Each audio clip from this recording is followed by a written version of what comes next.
classes. I am Rashna, your chemistry teacher. हम लोगों ने अपने प्रीवियस वीडियो लेक्चर में स्टडी की थी. हमने सेकेंड चैप्टर अपना स्टार्ट किया था, is matter around us pure. हमने देखा कि हमारी नज़रिए से या फिर साइंटिस्ट की नज़रिए से हम प्योर चीज़ किसे बोल सकते हैं. इसके अलावा हम लोगों ने मिक्सचर के बारे में पढ़ा.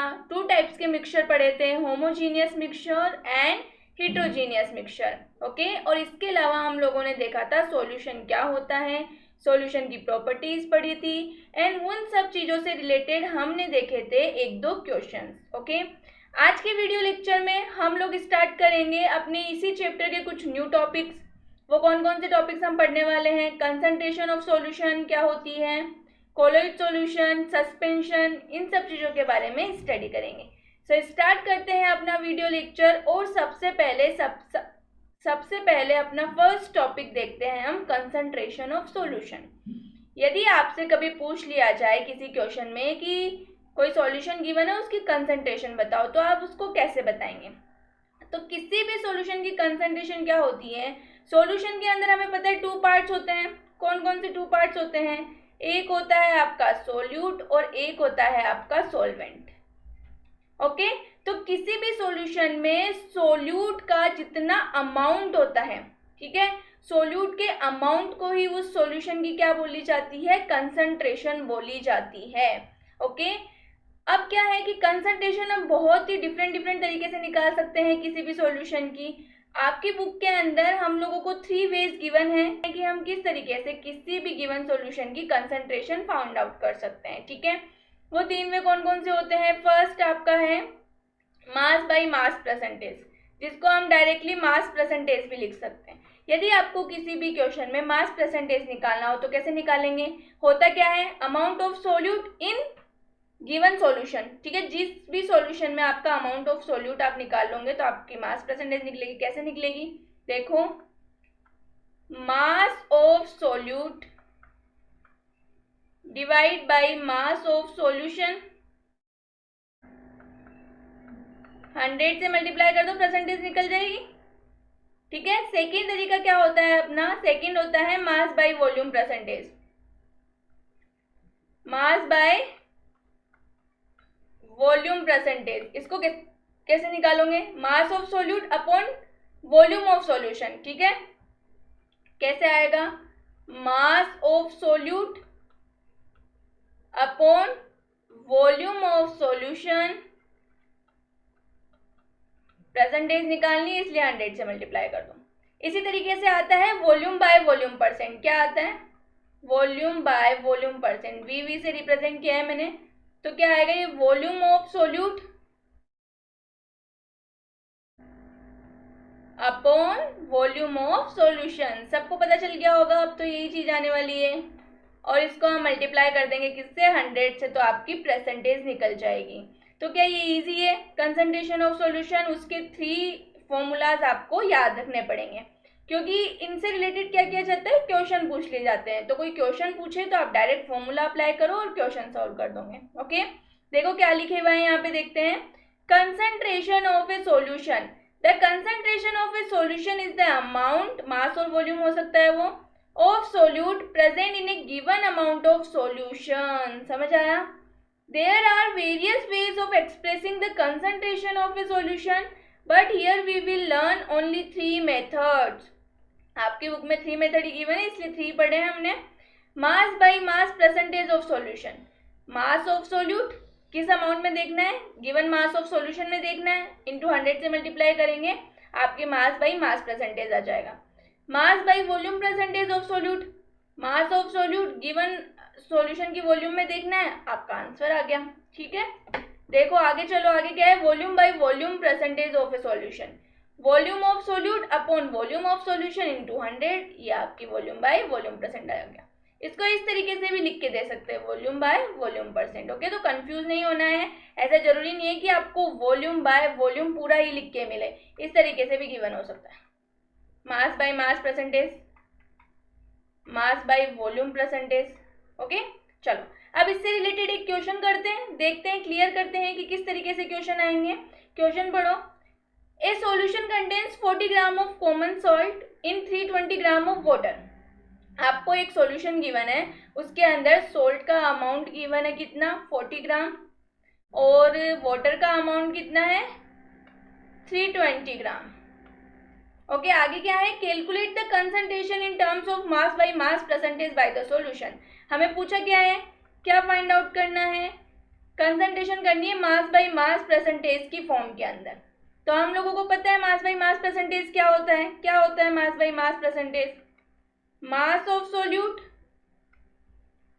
यही होता है divide by mass of solution.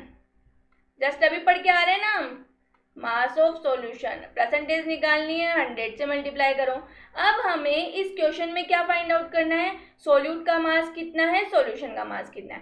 तो यदि आप क्वेश्चन को ध्यान से पढ़ो तो सोल्यूट का मास हमें गिवन है, क्योंकि हमने सॉल्यूशन बनाया है, देखो 40 gram of common salt in 320 gram of water.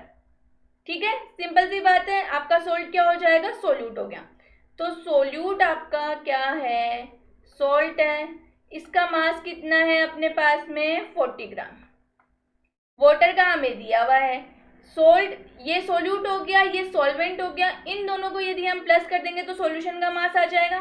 Plus करो, मास ऑफ सॉल्यूशन लिखो इधर, मास ऑफ सॉल्यूशन क्या हो जाएगा 320 प्लस 40 ग्राम।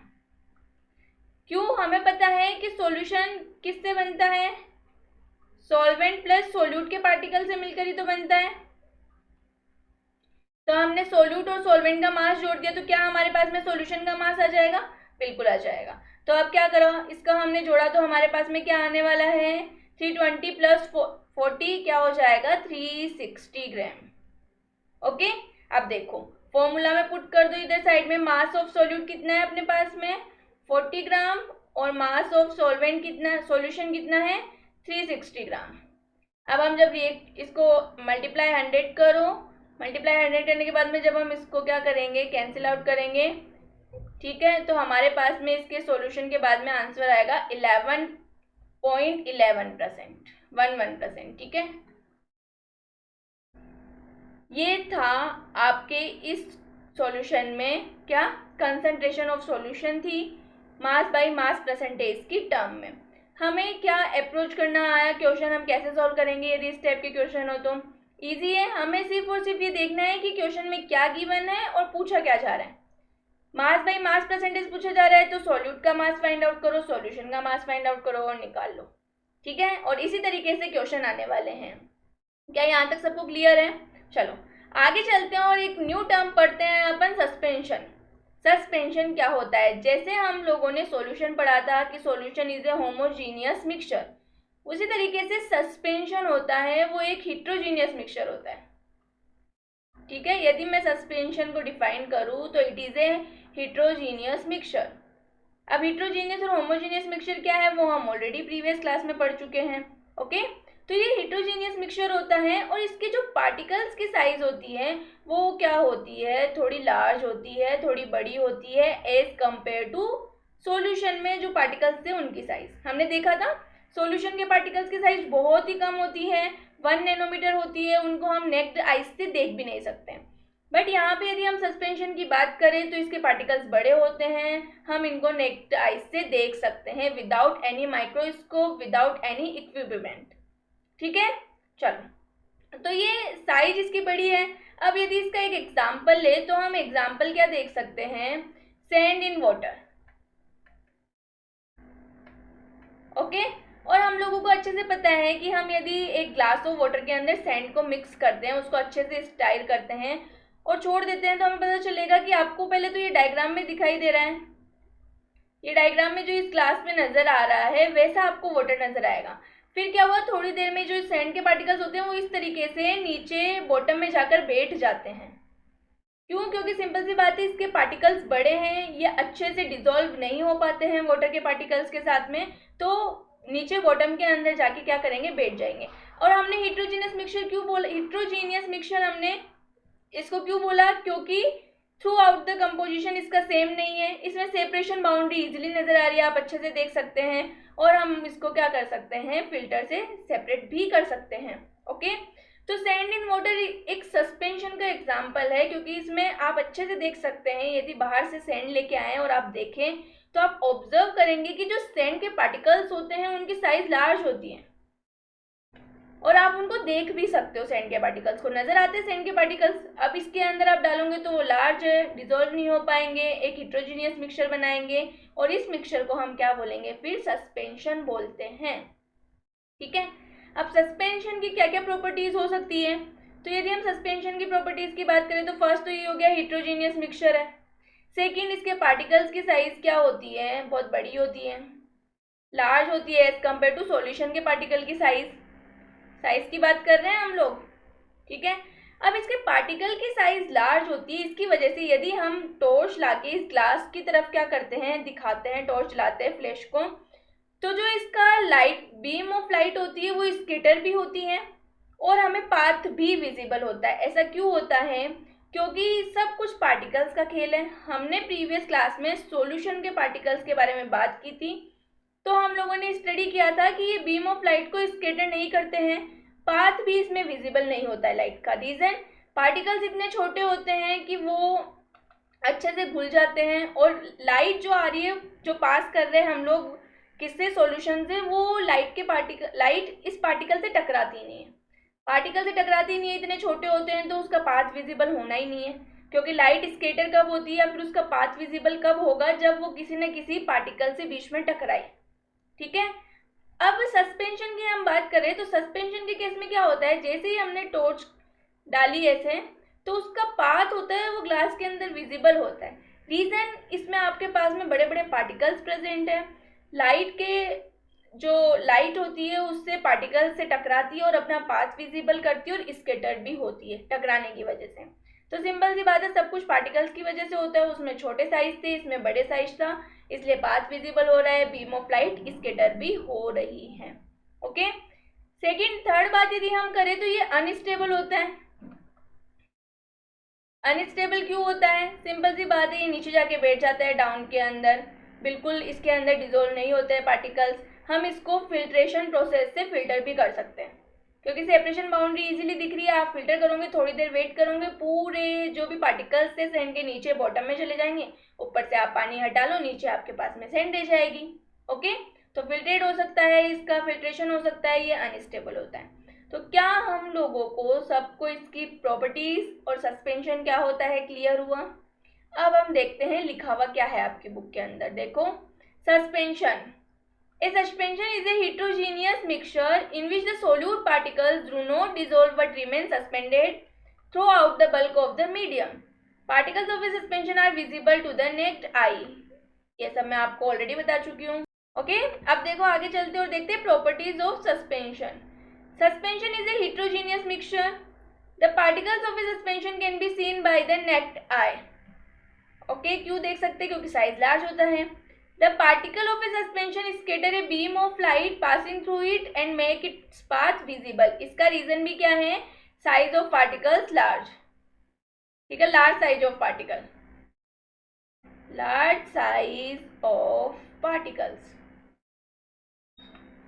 ओके, आगे देखो, the solute particles settle down when a suspension is left undistributed, that is a suspension is unstable. Already समझा चुकी हूँ सब कुछ। They can be separated from the mixture by the process of filtration. When the particles settle down, the suspension breaks and it does not scatter light anymore. ये तो simple सी बात है। आपको पता है कि लाइट स्कैटर क्यों होती है, पार्टिकल से टकराने की वजह से। जब पार्टिकल पूरे ही जाके सेटल डाउन हो चुके हैं, बॉटम में बैठ चुके हैं, तो आपके ऊपर सॉल्यूशन में जहाँ आप लाइट डाल रहे हो वहाँ तो कोई पार्टिकल है ही नहीं, तो स्कैटर होने से ही नहीं होगी ना, बस वही बात यहाँ पे बोल रहे हैं। ठीक है, अब हम आगे चलते हैं और देखते हैं अपना next solution, that is colloid solution. हम लोगों ने सॉल्यूशन पढ़ा जिसको हम ट्रू सॉल्यूशन भी बोलते हैं, फिर सस्पेंशन देखा। सस्पेंशन के पार्टिकल होते हैं वो ट्रू सॉल्यूशन से थोड़े से बड़े होते हैं साइज के अंदर। अब आपका आता है थर्ड कैटेगरी में कोलोइड सॉल्यूशन। कोलोइड सॉल्यूशन के अंदर क्या होता है, जो पार्टिकल्स होते हैं वो ट्रू सॉल्यूशन और सस्पेंशन के बीच की साइज के पार्टिकल्स होते हैं। इसका मतलब ये लाइट को स्कैटर भी करेंगे, ठीक है, इनका पाथ भी विजिबल होगा जब अपन देखेंगे। इसके अलावा ये हेट्रोजीनियस मिक्सचर तो है ही है। ओके, तो समझ आया कोलोइड कौन सा सॉल्यूशन है जिसके पार्टिकल की साइज होती है वो इंटरमीडिएट होती है ट्रू सॉल्यूशन और सस्पेंशन के बीच की। मतलब ना तो वो ट्रू सॉल्यूशन के पार्टिकल्स के जितने छोटे होते हैं कि जिन्हें हम नेक्ड आई से देख नहीं सकते, ना वो इतने ज़्यादा बड़े होते हैं सस्पेंशन के पार्टिकल्स के। इंटरमीडिएट उनकी साइज होगी, मतलब हम देख भी सकते हैं उनको, इतने ज़्यादा छोटे भी नहीं होते कि हम देख ही ना सकें, और वो लाइट को स्कैटर भी कर सकते हैं। ओके, देखो क्या है colloid solution. A colloid is a kind of solution in which the size of solute particle is intermediate between those in true solution and those in suspension.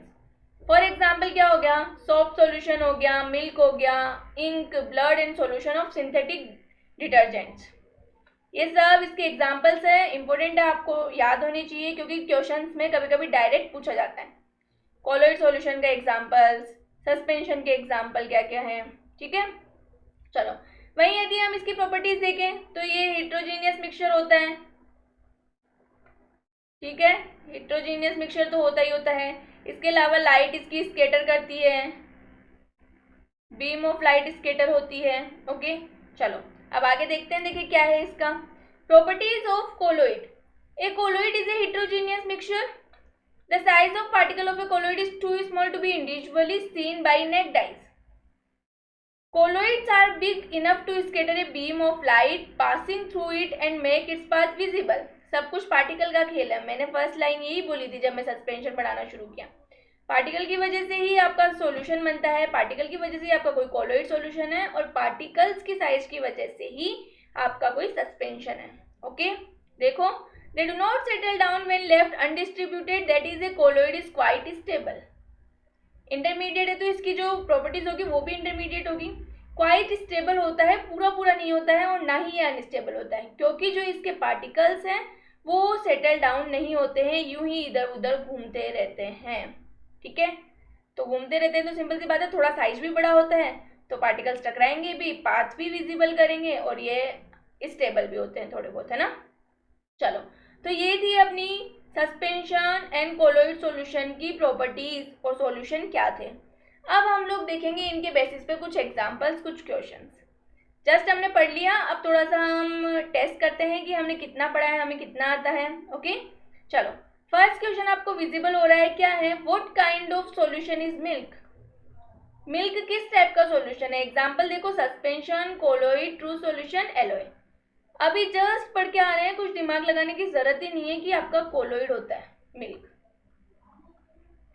Colloid solution होता है क्योंकि मिल्क के अंदर जितने भी पार्टिकल्स होंगे solute के, वो क्या होते हैं, उनकी थोड़ी लार्ज साइज होती है, अनडिस्ट्रीब्यूटेड। जब हम यदि उनको छोड़ देते हैं तो वो नीचे बॉटम में जाके नहीं बैठते। आप देखते हो मिल्क पीते हो तब उसमें फैट, प्रोटीन्स, इन सब के मॉलिक्यूल्स होते हैं, पार्टिकल्स होते हैं, वो क्या नीचे अलग से जाके बैठ जाते हैं, नहीं ना। तो ये क्या है, मिल्क आपका कोलोइड सॉल्यूशन है एक तरीके का, जो अभी हम एग्जांपल भी देख के आए हैं। ओके, सस्पेंशन है नहीं, ट्रू सॉल्यूशन है नहीं। नेक्स्ट क्वेश्चन देखो, इजी है ना, तो इसका आंसर क्या हो जाएगा आपका, milk, b option. Okay, next देखो, a liquid and a solid are found together in a single phase, what is this known as. Question बोलना चाह रहा है कि आपका एक लिक्विड और सॉलिड थे, वो दोनों टुगेदर मिक्स होके एक सिंगल फेज में मिलते हैं, तो हम इसको क्या बोलेंगे, क्या वो सॉल्यूशन है, सोल्यूट है, सॉल्वेंट है, या इमल्शन है। सिंपल सी बात है, यदि कोई भी लिक्विड के अंदर आपका सॉलिड डिसोल्व हो रहा है तभी तो वो एक फेज बनाएगा।